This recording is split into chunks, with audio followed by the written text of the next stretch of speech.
Hi friends, welcome to my channel. ఇక ఆనంద కుటుంబ సభ్యులు అందరూ కూడా హాల్లో కూర్చొని ఉంటారు. ఇక అప్పుడే అక్కడికి దిగాలుగా ముఖం పెట్టుకొని దామిని అయితే వచ్చి నించుంటుంది. ఇక అప్పుడు ఆనంద, ఏంటమ్మా ఇలా వచ్చావు, ఏదైనా మాట్లాడాలా అని అయితే అడుగుతూ ఉంటుంది.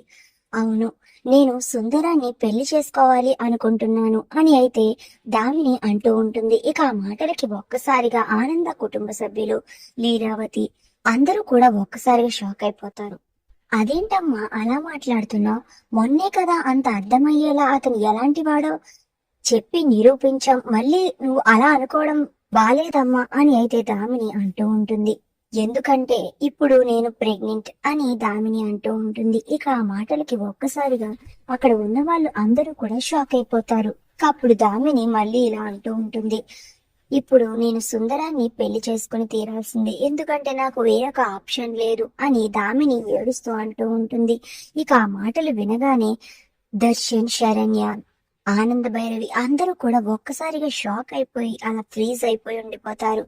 ఇక అప్పుడే లీలావతికి పట్టరాని కోపం వచ్చి, ఏంటి నువ్వు ఎంత పని చేస్తావా, నీలాంటి దాన్ని అస్సలు బ్రతకనివ్వకూడదు అని దామిని చెంపలు ఎడాపెడా వాయించేస్తూ ఉంటుంది లీలావతి.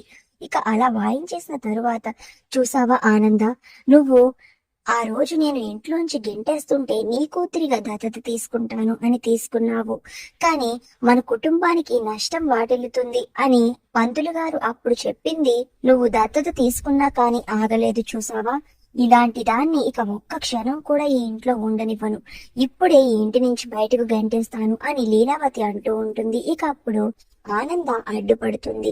ఇక అప్పుడు లీలావతికి చాలా కోపం వచ్చేస్తుంది. ఇక అప్పుడు లీలావతి, ఆనంద, ఈ విషయంలో నువ్వు నా మాట కాదంటే నేను చచ్చినంత ఒట్టే అని లీలావతి తన మీద ఒట్టు పెట్టుకుంటుంది. ఇక దాంతో ఆనంద ఏం చెయ్యలేక అలా నుంచుని ఉండిపోతే, ఇక లీలావతి చాలా కోపంగా దామినిని చెయ్యి పట్టుకుని బయటికి అయితే ఈడ్చుకుని వచ్చి ఇక గుమ్మం దగ్గర నుంచుని దామినిని ఇంట్లోంచి అయితే బయటకు గెంటేస్తుంది. ఇక దాంతో దామిని ఫోర్స్ గా వెళ్లి ఇంటి బయట అయితే పడిపోతుంది. ఇక పడిపోయి అలా కూర్చొని ఉండి ఏడుస్తూ ఉంటుంది.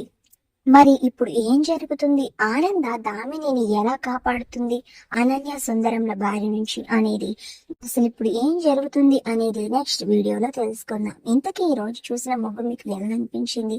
ఇలాంటి మంచి మంచి ముగ్గుల కోసం ఇప్పుడే ఛానల్ ని సబ్స్క్రైబ్ చేయండి.